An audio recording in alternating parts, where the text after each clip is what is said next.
My name's Daniel, and I'm going to college for computer science. I enrolled in a plan on healthcare.gov. Already had health insurance, but I just wanted to see if I could do a little bit better on the health insurance marketplace, and I did.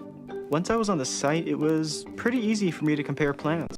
I was able to pick a much higher quality plan, and because of my income as a student, I only pay about $70 a month for it. Getting coverage this good at this price, I'm thrilled. And hey, I'm covered. You can be covered too. Go to the health insurance marketplace at healthcare.gov. Folks, that was not from The Onion. That was from HHS. That's actually a commercial they're running, or a promo they're running, talking about how easy and wonderful it is to sign up for Obamacare. Joining us now to talk about that and many other issues is our friend, Senator Rand Paul. Senator, how are you? Good, Steve, but I didn't know you had fiction on your show. You started out with a bit of fiction. It is hysterically funny and so crazily ironic, but there it is. I mean, hey, what else would you expect from this administration and HHS? Well, I can't wait. I get to sign up for it November 1st. I can't wait to go on Obamacare. Well, first of all, before we get to more into Obamacare and your constitutional amendment project and everything else, I'm holding up in my hand the cover of Newsmax. It's just full of information that I did not know about you. For instance, Matt Welsh wrote But he knows everything. Everything. He knows everything. That is true. That's a true story. About 24 years ago. We've been married for 23 years now, and we have 3 kids. Well, that's great. No, that's great. I thought you were going to tell me the story, but that's okay. No, that's fine. Okay, so let's switch to the mundane now, and that's Obamacare. So today we find out they're calling this. The whole thing is just so laughable. Well, see, you know why Verizon's getting involved. They already have an arrangement. They work for the government. They give the government all of our. Since they're already working with the NSA, they thought that'd be an easy arrangement to set up. Are you supporting the call by Marco Rubio and others to pass into law something that says you can't fine anybody for not signing up because they're not able to sign up? I'm afraid I'm a couple steps behind. I still think the whole damn thing's unconstitutional. I want him to have Obamacare himself if he really thinks it's constitutional. But no, to your point, yeah, I think you can't be fining people if your website doesn't even work. You're going to fine people for not signing up for something that it's impossible to get. The other great irony of this thing is, they're spending hundreds of millions of dollars, like on that ad you played, to get people to sign up for something that's free. If people won't sign up for something that's free for a lot of people, if you can't convince people that you're giving them something and they won't sign up for it, I can't imagine how it's going to succeed. Yeah, and you know what? People are going to quickly learn a little word called deductible. If you got healthy kids thinking that they're going to sign up and first of all, get free health care, which won't necessarily be free, but even if the premiums are subsidized or are cheaper than what they thought, the deductibles in some cases are huge, and I don't even think they know. I never heard Barack Obama or anyone supporting this bill or this law utter the word deductible. Well, it's a trade-off. In the old days, if you got a high deductible, it didn't cover much, but it was also very cheap. So I can remember being 26 years old, making about $26,000 a year, and not having insurance for a while, and I paid about $1 a day, but it probably had a $5,000 deductible on it. Now you're going to get a $5,000 or $6,000 deductible, covers everything under the sun, once you get to that point, and covers some things under that, but it's very expensive. It's not a cheap policy. They're all going to, if you have to pay the full cost for these things, if you're not getting the subsidies, they're all going to be very expensive plans. All right, let me ask you about your constitutional amendment proposal that you're pushing, which makes all the sense in the world, and that is basically that Congress can never again, write laws with provisions specific to lawmakers. In other words, they pass Obamacare or something like that, they would have to be, and the Supreme Court, Justice Roberts, they'd all have to be included in it, correct? Yeah, we've done this in the past. You realize that when they passed actions for disabilities or civil rights legislation, that in the past Congress has exempted themselves. Initially, they exempted themselves from Social Security until there was an outcry. So really it should be against the law for them to make laws that they don't make binding on themselves. I think that's the very nature of a just law, is that it should be binding on everyone. And I think it's part of an overall message that I think the public is approval rating in Congress.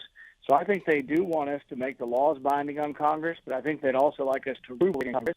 So I think they do want us to make the laws binding on Congress, but I think they'd also like us to read the bills. I have a Read the Bills Act, and also have a term limits constitutional amendment, because I think, frankly, turnover would help us. We're talking to Senator Rand Paul, of course, the cover story on the Newsmax, the magazine, for this month here on the Steve Malzberg Show. All right, another issue that you feel very strongly about and you've been talking about is the NSA. And today the headlines are just blaring that France is really ticked off that they've been spied on. Their diplomats have been spied on. Saudi Arabia doesn't like us anymore. But more importantly, we find out day after day more and more the spying and the collection of data that's been perpetuated against the American people without their knowledge. You're hoping, I know, for the U.S. Supreme Court to weigh in on this, and you want to stop, I guess, one warrant enabling the government to get millions and millions of computer information. Correct? Yes, I've introduced legislation to reform the NSA. It would give a constitutional advocate that would argue before FISA. But if it still appears to be going against the Constitution, they can appeal it from FISA, which is a secret court, to the Supreme Court, which would be in public view. I personally think that the Fourth Amendment was specifically written so that we would have individualized warrants. The British soldiers were coming into our house with general warrants, not specific to the name or the person who lived there. They were just willy-nilly going in anyone's house. So we wrote the Fourth Amendment to prevent that. But now the government is using warrants, one warrant, a single warrant, to get all of the phone calls from Verizon or all of the searches from Google. And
there. They were just willy-nilly going in anyone's house. So we wrote the Fourth Amendment to prevent that.